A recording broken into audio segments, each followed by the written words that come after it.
Olá, pessoal do Lugares pelo Mundo. A gente está aqui para começar mais um podcast da terceira temporada. Eu, o Marcelo Orques, brasileiro e italiano, e sou da área de marketing esportivo. Estou aqui com a Mariana, a minha namorada, que é uma nômade jornalista, né, Mari? Isso, jornalista nômade digital. Perfeito, show de bola. Bom, hoje a gente está aqui com um convidado que a gente chama ele de viajante poliglota. O Fabrício Carrara, que tem 31 anos, ele estudou engenharia da computação, ele cresceu no ABC, nasceu no ABC em São Paulo, só que na realidade ele também é italiano, que nem eu. Opa, tá aqui, né? Hoje eu tô de Itália em função disso. E o Fabrício, ele é líder da Alura Línguas e mora em Barcelona desde 2018, Fabrício? Isso, faz 2 anos e 2 meses que eu estou aqui em Barcelona. Eu escolhi o meu fundo em sua homenagem, é a Casa Batlló, do Gaudí. Excelente, lindo. E falando em sua homenagem, eu também escolhi o fundo em sua homenagem, porque como você tem o Carreira Sem Fronteiras, que também é um projeto que você vai estar contando para a gente depois, eu tive a chance de ser entrevistado por você, e a gente descobriu na nossa conversa sem querer que ambos estavam no jogo Portugal e Espanha em Sochi. Só que a gente não se conhecia, infelizmente. Então, peguei um fundo aí desse jogo pensando nisso. Perfeito. E eu peguei aqui fazendo jabá, quem quiser também, Carreira Sem Fronteiras Podcast. Fique à vontade. Bom, vamos lá para o nosso papo. Você é formado em engenharia da computação, né? E hoje trabalha numa escola de idiomas. Então, eu queria saber o que veio primeiro. A paixão pela informática, pela tecnologia, por línguas ou por viagem? Por viagem, eu acho que era difícil quando eu era criança, porque não tinha muito que viajar, na verdade. Eu tive a sorte que a minha mãe, ela trabalhava numa empresa que, às vezes, eles faziam sorteios gratuitos de passagens aéreas, ou ela viajava pela empresa, e ela chegou a me levar para os Estados Unidos, para o Canadá e para o México, quando eu tinha 6 anos de idade, 9 anos, mas tudo pago pela empresa, assim, tudo de graça, não era uma viagem que você podia fazer muita coisa, mas eu tive essa oportunidade de pelo menos ir para lá, né, e ficar lá, conhecer um pouquinho, mas não era uma coisa recorrente, era uma coisa uma vez e nunca. Pegando da tecnologia e das línguas, boa pergunta, na verdade. Eu acho que o primeiro contato que eu tive com línguas, com alguma coisa diferente de inglês da escola, dessa coisa mais básica, foi quando eu comecei, devia ter uns 12 anos de idade, 14, algo assim, que eu jogava o joguinho Win Eleven, que era o famoso joguinho de futebol de PlayStation 1, com os meus amigos sempre jogavam e era tudo em japonês, né? Os nomes dos jogadores estavam em japonês, os jogadores estrangeiros também. E ninguém sabia quem era. Você imaginava, o careca, eu acho que é o Ronaldinho. Mas basicamente era isso, né? Não sabia muito bem. E aí eu comprei numa banquinha de jornal uma revistinha que tinha na época, que era Aprenda o Alfabeto Japonês. E eu nem sabia que tinha 3 alfabetos, não sabia nada. Mas eu olhei lá, legal, interessante, vou ver. E eu acabei, por sorte, comprando a que vinha o alfabeto, que é o katakana, que é o que eles escrevem os nomes estrangeiros, geralmente, né? Nomes de empresas, nomes de pessoas estrangeiras. E aí eu olhei no jogo, é a mesma letra, tal. E aí, Ronaldo. Eu acho que é o Ronaldo, né? Então, Roberto Carlos. E aí eu e meu amigo, a gente foi traduzindo o jogo inteiro baseado nisso daí, tipo, olhando na revistinha, decifrando, tá ali. E foi, acho que, o primeiro contato que eu tive, legal, dá para aprender uma coisa, né? Meio que sozinho e diferente. Óbvio que na época eu falei, nossa, quero aprender japonês, porque eu adoro Dragon Ball Z, adoro Cavaleiros do Zodíaco, mas não tinha como, né, nessa época. Não era como hoje em dia. Você vai na internet, baixa um curso e começa. Não rolava. Então, baseado nisso, a gente pode dizer que português foi sua primeira língua, o inglês, pelo que eu entendi pela escola, a segunda língua. E qual que você acha a terceira que você consideraria a de falar? O japonês parece ser uma curiosidade, né? Mas o japonês não era. Então, qual seria a terceira língua? Qual foi a língua pós-inglês que você acha que você... Foi o italiano, já foi o da origem que eu fui atrás buscar, que foi uma época que eu estava muito focado nessa parte de cidadania italiana. Com 15 anos eu comecei a ver que é possível, né, pegar passaporte, isso existe, né, que eu nem sabia também anteriormente que isso existia. Comecei a pesquisar muito, ler como é que fazer isso, ver mais sobre a cultura também, ouvir a música, ver filmes, e aí eu falei, não, eu quero aprender. E aí no meu primeiro ano da faculdade, eu acho que foi nas férias, entre o primeiro e o segundo ano, se não me engano, ou antes de entrar para o primeiro, que eu já tinha uns 18 anos, 17, 18 anos, que eu falei, olha, tem as férias, aqui esse período de férias, que era 3 meses na época, 1 mês vamos fazer um curso avançado intensivão de italiano. Então era 5 horas por dia, todos os dias da semana, de segunda a sexta. Eu comecei a fazer lá em Santo André, que é onde eu morava na época, antes de ir para a faculdade, né, nas férias da faculdade. E aprendi, não que aprendi tudo em 1 mês, claro, mas já conseguia desenvolver o nível, e isso foi indo avante, né, foi indo adiante com muitas coisas, lendo livros, ouvindo música, mas foi o italiano que era a minha paixão, e ainda é, na verdade, né? A minha língua preferida disparada. Eu divido com você, o italiano é a língua mais bonita do mundo. Tenho também outra similaridade. Eu quis ser um italiano que fala italiano. Não adianta você apresentar um passaporte, daí eventualmente você está até entrando na Itália, né, ou seja onde for, a pessoa quer puxar um italiano e você não fala. Então, realmente foi algo importante aí. Então, a gente share esse tópico aí. Bom, e você falou que você teve a oportunidade de conhecer alguns países, né, quando você era criança, com a sua mãe. Mas qual foi a primeira viagem internacional que você fez por conta própria? Por conta foi também nessa época da faculdade, que foi aquela época que você começa já a trabalhar, juntar um dinheirinho, mas é um estágio, então não é tanto dinheiro assim. Mas eu combinei de fazer, eu com 2 amigos da minha sala, a gente combinou, vamos de novo nas férias da faculdade, que era 3 meses, vamos fazer o programa o Work and Travel, que é que você vai para trabalhar em outro país, você não estuda, você vai para trabalhar. É um emprego fácil, né, como caixa de supermercado, caixa de McDonald's, ou limpar hotel, coisas assim, bem primeiro emprego, né? Como emprego de salário mínimo, como se fosse. Você não precisa falar tão bem a língua, mas você vai lá, você ganha um dinheiro para isso, e além disso você tem a oportunidade, depende do seu trabalho, de falar inglês também. Então, a gente combinou de fazer isso, na hora H os 2 cancelaram, deram para trás, eu fui sozinho, e foi em 2008 para 2009, então foi bem na época da crise. Então eu cheguei lá, o emprego que era para eu ter, eu não tinha mais, porque ele falou, não tem mais a sua vaga, porque a gente está numa crise mundial agora, está economizando, mas por sorte o dono do hotel, ele também tinha uma rede de restaurantes, assim, e ele colocou a gente para trabalhar no Burger King. Eles tinham uma camisa G, quando eu cheguei lá, ele falou, você que tem o mais alto aqui, tem uma camisa G, você vai ser o caixa. Então eu dei sorte, que eu fiquei o tempo inteiro lá, os 2 meses e meio, né, sem contar essas 2 primeiras semanas, trabalhando como caixa, falando inglês o dia inteiro, e os meus amigos, eles ficaram no backstage lá, fritando hambúrgueres. Então eles só falavam entre si, mas falavam com o pessoal que trabalhava lá também, mas muito menos do que eu. Então eu já dei essa sorte e tive a oportunidade de ficar lá na Virgínia, né, por quase 3 meses. Nos Estados Unidos, né? E você já falava inglês bem, fluente? Falava como um nível B2, eu diria assim, um intermediário melhor do que intermediário, assim. Já chegando no avançado, não falava, não era fluente, mas me virava muito bem, assim. E lógico que teve as 2 primeiras semanas, assim, de se acostumar a estar num ambiente com nativos, né, que é diferente, você aprende na escola e você vai para fora realmente e começa a falar com nativos. Trabalhando nesse Burger King, você tem contato com outros tipos de pessoas, outros povos que você não conhece tanto. Então, estrangeiros que têm um sotaque um pouco diferente, com a população negra também, que tem um sotaque diferente da população não negra, né? Então, o latino fala de um jeito, o negro fala de um jeito, o branco fala de um jeito. Então, você vai se acostumando com todos esses sotaques e demora um pouquinho para você pegar no começo, né? Uns 2, 3 dias ali para você se acostumar, e aí depois vai tranquilo.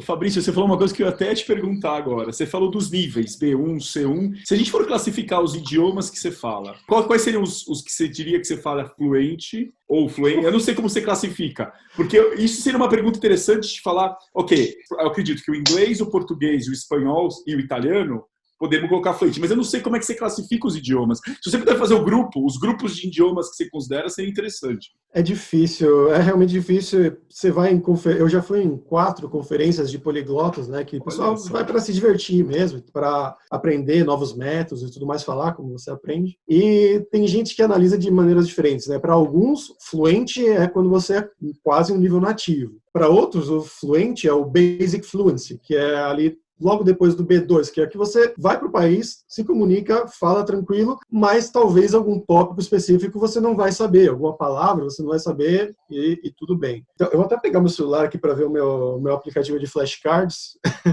meu Anki, para ver os níveis e quais línguas também. Olha como você fala a língua, você precisa de um aplicativo, né? Nem eu sabe de cor as línguas que fala. Eu também achei que ele sabia de cor, gente. Vamos lá. Bom, português, inglês, italiano e espanhol são as melhores, definitivamente. Italiano eu estudo, foi a primeira, como eu falei, há muitos anos. E o espanhol, porque é tão próximo, e também que eu estou morando aqui na Espanha, ajuda bastante também. Eu espero que você não fala cueca-cuela, né? É muito comum, encontra os Portuguese speakers, as pessoas falam português, eu falo espanhol. Aquele portunhol lá, cueca-cuela, né? Tô brincando aqui, mas No começo era assim, eu lembro que eu cheguei falando pro meu amigo, porque mañana eu tenho um casamento. Aí ele olhou para mim, casamento, uma boda. Tipo, essas palavrinhas que você não... Mas com o tempo você vai pegando, assim, né? Mas, bom, depois dessas 4, eu acho que vai ser o russo e o polonês. O russo porque foi a próxima que eu estudei, comecei a estudar depois do italiano, então também comecei há muito tempo atrás. E agora ele tá piorando, porque faz bastante tempo que eu não pratico tanto, mas ainda tá no nível bom, porque eu pratiquei por muitos anos e estudei, enfim. Fui para lá algumas vezes para a Rússia. E o polonês também, porque o polonês eu tenho mais prática agora, porque minha namorada atual é polonesa. É a língua do amor. Não muito, porque a gente se comunica na maior parte em inglês, mas, por exemplo, a gente vai para a Polônia, ficar na casa da família dela, é uma maravilha para mim, é um sonho. O primeiro dia é aquele primeiro dia da academia, depois de ficar um ano sem fazer. Seu músculo dói, você pega o peso pequenininho, mas no segundo dia em diante, tipo, é maravilha, porque eu posso falar só em polonês o dia inteiro. É uma prática maravilhosa. Mas eu acho que esses dois aí, e eles são relativamente parecidos também, então um, ao mesmo tempo, ajuda o outro, atrapalha o outro por causa dos cognatos, mas ajuda o outro de manter as palavras parecidas, a gramática. Depois, eu acho que é o alemão, provavelmente. Quando eu morei 2 anos na Alemanha, cheguei a estudar por lá. Lá eu resolvi estudar sozinho também em casa, mas eu resolvi fazer um curso intensivo, porque eu tinha bastante tempo no final, bastante tempo que eu podia dedicar a outras coisas, porque eu já estava trabalhando remotamente. Então eu podia, esse é o tempo do estudo, esse é o tempo do trabalho, podia separar melhor as coisas. E eu cheguei a fazer até o nível C1 do alemão, fiz o exame de C1, mas agora já estou quase 2 anos e meio fora de lá, já vai perdendo também, então... Depois, provavelmente, o francês, que está na proximidade ali. Então, é português, italiano, espanhol e francês. Francês é um pouquinho mais longe. Eu acho que o francês meu já foi melhor também. Já foi quase um B2, agora está num B1, que eu não pratico há muito tempo. Esse é um dos maiores problemas. Não é nem aprender, mas manter as línguas depois de tanto tempo, né? Depois, provavelmente, o grego. Eu acho que é a língua que eu estava mais me dedicando, não cronologicamente, mas é a língua que eu estava mais me dedicando nos últimos 2 anos, vamos assim dizer. Eu comecei quando eu estava na Alemanha e continuei quando eu estava aqui em Barcelona, fazia aulas online. Então, é uma língua que eu já estou com um nível B1, assim, que eu consigo me virar bem, acho que tranquilamente, se eu for para o país. Eu não vou falar meu sobrenome, hein? Meu sobrenome é Orques. Em grego, você sabe o que significa, né? Orques? O que é? Porque meu sobrenome é italiano. Eu vou falar o modo científico. Em grego é testículo. Então, eu não cheguei lá. Quando eu estava na Grécia, eu estava trabalhando de voluntário nos Jogos Olímpicos, aí tinha meu crachá. Toda hora que eu chegava para trabalhar, fazia o check-in. Qual que é seu nome? Marcelo Orques. Eu só escutava o pessoal rindo. Mas é uma maneira, vamos assim dizer, formal.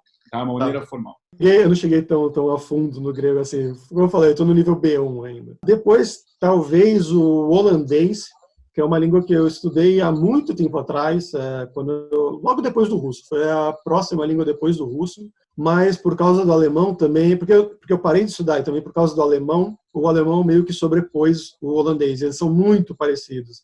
É algo meio que também português, espanhol, português, italiano, sabe? Então, como eu fiquei tanto tempo na Alemanha sem praticar holandês, só falando alemão, agora quando eu quero falar holandês me vem o alemão. Eu consigo ler, eu consigo escrever também com alguma pausa, assim. Então eu acho que hoje está no nível A2, já foi B1 antes, hoje está mais no A2. Croata, que também é básico, é uma língua que eu comecei a brincar, mas também está ali no A2, então eu tenho que levar adiante. O romeno também está aí. E a língua atual que eu estudo é o hebraico, que faz alguns meses, 1 ano, eu acho que vai fazer que eu estou estudando hebraico mais a sério, e por sorte consegui fazer amigos aqui já, 2 ou 3 amigos israelenses aqui em Barcelona. Comecei a fazer aulas online com o professor para praticar fala também, além dos meus estudos sozinho, mas essa é a última também. E você tem ideia de qual vai ser a próxima?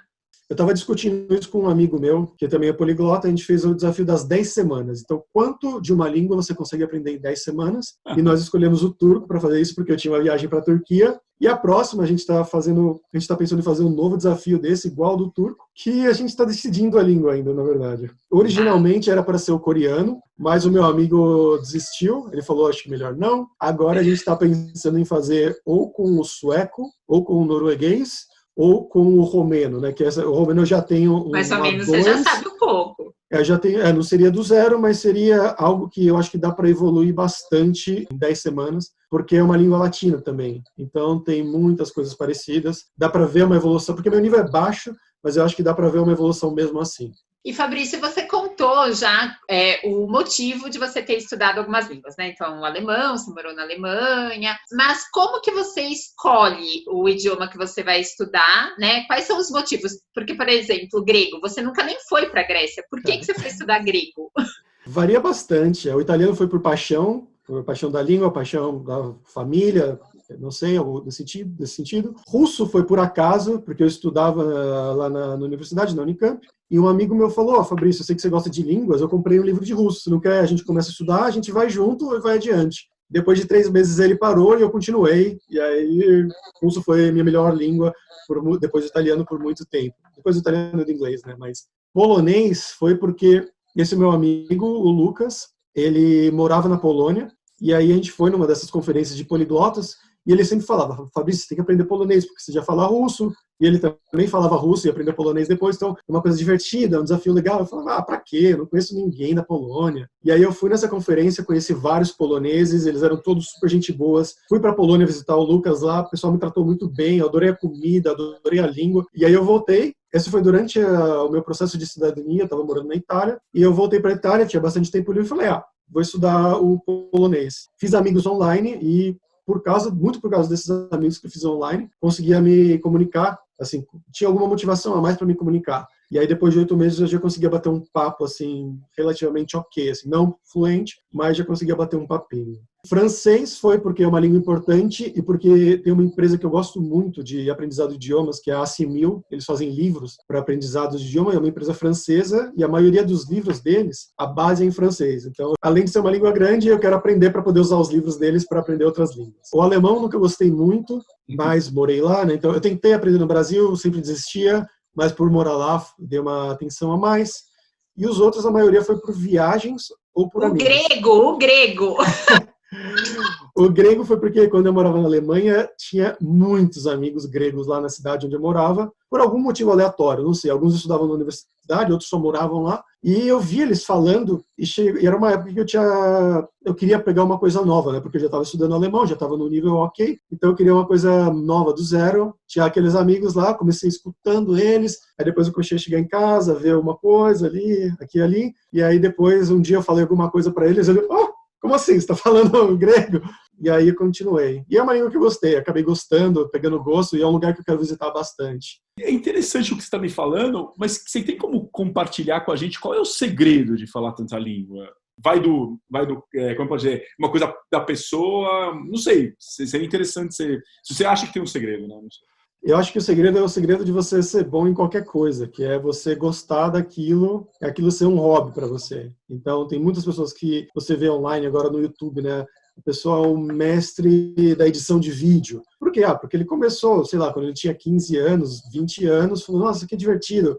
Ou o mestre do Photoshop, nossa, eu gosto muito disso daqui, algo que você faz com prazer no tempo livre. Você não faz por obrigação, porque você tem que aprender, porque você tem que estar na escola e falar com o seu chefe, alguma coisa assim. Não, é porque, tipo, no que eu gosto de fazer no meu tempo livre? Tem gente que gosta de canoagem. Você vai ser bom em canoagem, porque você vai no tempo livre e vai fazer isso. Eu gosto de estudar línguas. Então, é uma coisa da curiosidade, tanto da viagem, quanto de falar com pessoas. Eu gosto de conhecer novas pessoas, né? Isso tanto em viagens quanto onde eu moro agora. E foi um dos motivos de eu ter escolhido Barcelona, que é uma cidade bem internacional, que você consegue conhecer pessoas de muitos países. Então, eu acho que é isso. E por causa disso, eu consigo manter a motivação por um tempo talvez maior do que outras pessoas que não gostem disso, porque é basicamente isso, aprender idiomas. É uma coisa que pode ser bastante repetitiva, você aprender novas palavras, as mesmas palavras. Então, tipo, as 100 primeiras palavras vão ser basicamente sempre as mesmas, independente se você está aprendendo hebraico, grego ou português. É basicamente isso, de fazer um pouquinho todo dia, em vez de fazer aquelas 2 horas por semana, obrigado. Mas teria alguma dica, algum método, né? Porque você desenvolveu o método, né? Sim, alguns. Alguns. Então, um que seja... Não, tem que ver o que é o melhor para a pessoa, claro. Tem pessoas que aprendem... Eu tenho um amigo que ele aprende muito bem de ouvido. Ele ouve a pessoa falar alguma coisa, ele pega e não esquece quase nunca mais. Eu sou péssimo assim, eu sou melhor na parte visual, então se eu leio, eu memorizo melhor, isso tem que ver também da pessoa, mas acho que o principal, se for uma dica para uma pessoa que quer aprender inglês, quer aprender italiano, não importa, do zero, é criar motivos para você conseguir manter essa motivação, mesmo que sejam motivos inventados. Então, por exemplo, quero aprender inglês porque eu preciso para o trabalho, mas não, eu quero aprender inglês porque eu quero ler o livro, sei lá, do Dan Brown, o novo livro do Dan Brown, em inglês, no original, e eu quero assistir filmes sem legenda. Então, pode não ser um motivo que você tinha realmente, mas tanto você mentir para você mesmo pode virar um motivo real depois de algum tempo. E também coisas para ajudar a manter a motivação. No meu caso, é falar com pessoas. No seu caso, pode ser outra coisa. Então, eu vou bastante no começo, quando eu começo a aprender uma língua, vou e começo a buscar pessoas online. Se sua língua não for o inglês, você quer aprender, não sei, o italiano, e você já fala inglês, você pode buscar pessoas, amigos online, começar a falar com eles em inglês já. E aí depois você sabe que aquela pessoa está lá, quando você começar a aprender, começar a falar italiano, ela já vai estar lá meio que garantida para você começar,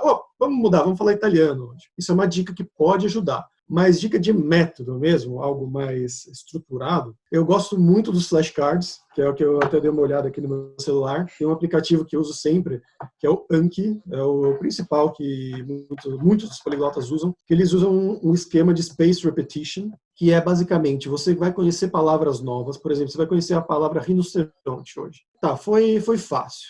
O aplicativo te dá opções. Muito fácil, fácil, difícil ou errei. Se foi muito, muito fácil, ele vai te mostrar de novo daqui a 4 dias. Se foi mais ou menos fácil, ele vai te mostrar daqui a 2 dias. Se foi difícil, ele te mostra amanhã. Se você errou, ele te mostra de novo hoje e amanhã. E aí daqui, vamos dizer, foi muito fácil. Daqui a 4 dias você chega na palavra de novo. Opa, rinoceronte. Foi muito fácil de novo, você lembrou dela muito fácil, então ele vai ser, a próxima vez que você vai ver ela vai ser daqui a 10 dias ou 15 dias. Então ele sabe, essa é uma palavra fácil, então vou jogar mais para frente. Tem um algoritmo inteligente que funciona por trás disso. E é inclusive como a gente desenvolveu os métodos da Lura Língua também, com esse algoritmo de spaced repetition, que ele meio que entende, ele sabe quando você vai esquecer de alguma coisa, seja uma palavra, seja um conceito, para te mostrar novamente ela, para você relembrar ela e poder usar de novo. Isso é um método. Outro, não aprender as palavras sozinhas. Então, não aprender o rinoceronte sozinho. Aprender sempre com uma frase para te dar um contexto. Então, eu vi um rinoceronte azul. Pode ser alguma coisa bizarra, assim mesmo, não precisa ser algo real. Mas algo que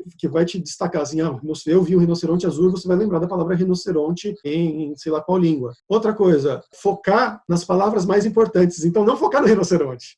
Foca no gato, no cachorro. Começa sempre pelas palavras mais importantes do idioma, as mais frequentes. Tem listas, isso é fácil de achar online. Vai no Google.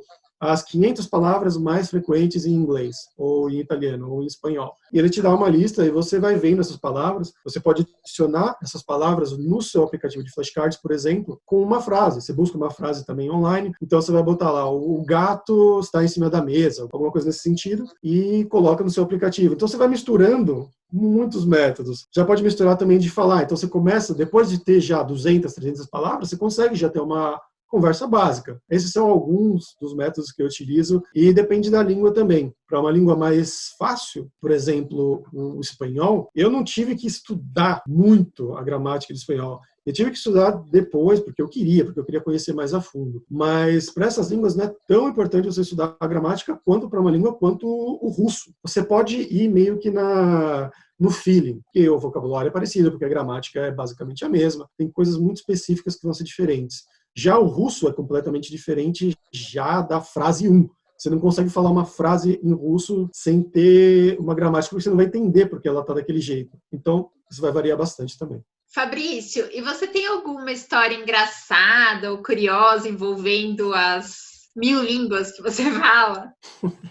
Sempre tem alguma. Como essa que eu falei do casamento, que eu fui inventar uma palavra bizarra, mas tem algumas gafes que você vai cometendo, né? Eu lembro de uma do russo, quando eu estava na Itália, fazendo na época do processo da cidadania, estava viajando também, fui para Roma, estava num hostel, e eu conheci uma menina russa, a gente estava com um grupo de pessoas, fui fazer um passeio ali no Coliseu, a região do Coliseu, bem bonito, conversando, né? O que você faz, o que você faz no Brasil, tudo mais. Aí eu falei, não, eu terminei a universidade. E aí, quando eu falei terminei a universidade, ela começa a rir, assim, demais. O que aconteceu? O que eu falei de errado, né? E aí a coisa é que existem 2 verbos em russo. Um é o verbo sem prefixo e o outro é o com prefixo. Existem vários prefixos, na verdade, mas enfim. A coisa é que eu falei o verbo sem prefixo, que esse é terminar no sentido bíblico. Então é terminar, você está lá com a sua namorada e você terminou. E aí eu falei, não, é que eu terminei a universidade. Aí ela começou a rir assim, como assim ele terminou na universidade? Quando eu tinha que ter usado o outro verbo. Ela achou que eu fiz sexo na universidade, alguma coisa assim.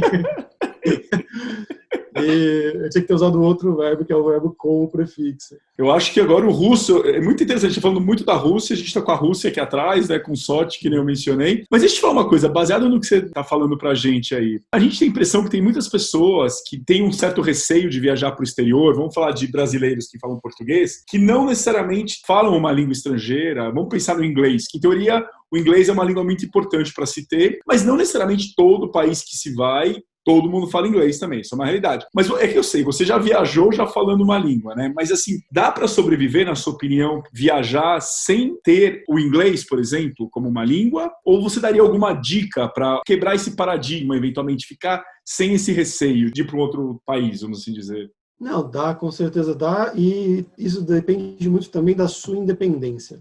Se você é uma pessoa que consegue buscar as coisas, por exemplo, os lugares que você quer conhecer, não sei, você consegue fazer um organograma das coisas que você quer conhecer, saber essas coisas, aí você consegue se virar muito bem em qualquer lugar do mundo, você não precisa ter medo. Eu tinha, por exemplo, a mãe da minha ex, ela era russa, e ela foi visitar a filha na Holanda, e ela não falava inglês, só falava russo, ela ia sozinha no mercado, ia sozinha na loja, ela pegava ônibus sozinha. Então, ela é uma pessoa que sabia pesquisar, então ela pesquisava no Google dela lá, qual que é o horário do ônibus, não sei o quê, vai para onde. É uma pessoa independente, ela sabia ser independente. Então, são coisas que você consegue se virar com muita, muita facilidade. Lógico que tem lugares que é melhor que você fale pelo menos um pouquinho para falar, olha, eu quero comida sem amendoim, porque eu sou uma pessoa alérgica e eu vou morrer se eu comer alguma coisa que tem amendoim. Nesses casos, eu recomendo que você aprenda como dizer sem amendoim, ou tem amendoim nisso daí, algo básico assim, né? Casos de vida ou morte.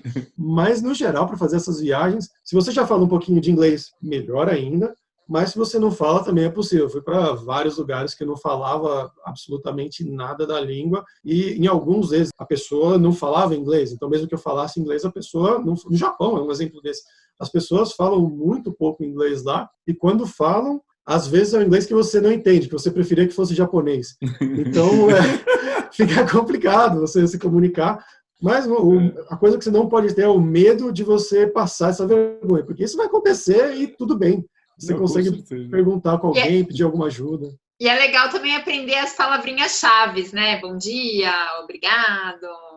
Principalmente na França, eu acho, bom dia, porque essa é uma história também do idioma, porque isso não é nem do idioma, é uma coisa cultural, que eu lembro que eu fui para lá, e geralmente no Brasil você entra numa loja, por exemplo, você entra, vê os produtos que você quer, se você não quer nada, você vai embora e você não fala com ninguém nesse processo. Geralmente, talvez o vendedor venha falar com você, mas se ele não vem, você olha as coisas, você olha, sei lá, um sapato e vai embora. E na França, culturalmente, eles falam bonjour para todo mundo que entra na loja, não importa. Então você entrou para ver rapidinho aqui, queria ver aquele sapato. Aí a pessoa já, bonjour. E eu não estava acostumado a isso. Então eu ficava assim, eu entrava, eu estava vendo, aí eu ouvia lá no fundo, bonjour. Aí, putz, eu esqueci de falar bonjour. Aí eu ficava me sentindo culpado, sabe? Não, e andando na rua também, né? Tipo, você está andando na rua, as pessoas saem cumprimentando. Então, em Paris, eu acho especificamente importante você aprender o bonjour, pelo menos. Mas sim, essas palavrinhas mais básicas, nem tanto, esse bom dia também pode ser, mas coisa mais, onde é? Onde é o banheiro? Coisas assim que você talvez precise em uma situação mais de urgência. Mas também, mesmo se você estiver com muita preguiça, dá para fazer sem. Muito legal. Google Tradutor. Exato. Tem um celular com 5G, que você possa acessar o Google Tradutor. Essa é outra história também de idioma, que não é comigo, mas foi em Sochi, lá eu fiquei quase um mês, acho que foi 3 semanas, um mês em Sochi, para a Copa do Mundo da Rússia, né, em 2018, e tinha muitos brasileiros lá, e eu via os brasileiros chegando nas russas, uma russinha bonitinha lá, o cara chegava, ou a menina não falava inglês, ou o cara não falava inglês, e o cara chegava no Google Translate. Ele pegava o Google Translate, botava aqui naquela função de áudio, e ele falava alguma coisa e o Google traduzia. Aí a menina falava, o Google traduzia. Aí no final você vê os dois tipo, indo embora de mão dada. Então era uma coisa muito... Deu certo. 2020, a gente mora no futuro. Muito, muito bom. Olha, Fabrício, Não, eu vou aproveitar e dizer come on para você. Você sabe que língua é essa? Pode ser vários, na verdade. Então, quando eu estive no Vietnã, eu aprendi que thank you, obrigado, é come on. Então ficou na minha cabeça. Eu não falo vietnamita, mas isso me lembrou. Eu fiz uma associação. Mas foi muito legal esse papo, viu? Não, Nossa. muito obrigada. É muito legal conversar com uma pessoa que tem tanta história e que fala tantas línguas. E você quer deixar um contato para se as pessoas quiserem falar com você? Eu tô no Instagram, tô no Twitter também, como Fabrício Carraro, 2 R's, né? Carraro. E também tô toda semana, toda quarta-feira aqui no Carreiras Sem Fronteiras, o podcast que a gente entrevista brasileiros que moram e trabalham fora do país, que foram buscar uma carreira sem fronteiras fora do país. E a gente pergunta sobre a vida, sobre a burocracia, coisa de visto, como foi fazer as entrevistas, e cada semana é um país diferente. Então, a gente fez, por exemplo, o Marcelo na Suíça, a gente fez Estados Unidos, Arábia Saudita, Alemanha, a gente fez muitos países mesmo. E, como ele falou também, eu sou o líder de conteúdo da Alura Língua, que eu desenvolvi junto com o pessoal da Alura, usando métodos que os poliglotas mais utilizam para aprender idiomas, que são cursos de inglês e de espanhol, por enquanto a gente tem disponíveis. Vai ter mais umas surpresinhas aí mais em breve, mas por enquanto é isso. Se você quiser aprender inglês com esses métodos, aluralingua.com.br. Ótimo, muito obrigada. Valeu pessoal que escutou então Lugares pelo Mundo, hein? Até a próxima. Muito obrigada por ter acompanhado a gente hoje. E se você gostou deste bate-papo, deixe seu like, compartilhe e se inscreva no canal do Lugares pelo Mundo. Você também pode nos acompanhar nas redes sociais para ficar por dentro de todas as novidades do nosso portal. Estamos no Facebook, Instagram, Twitter, Sparkle e Pinterest. Um beijo e até a próxima semana!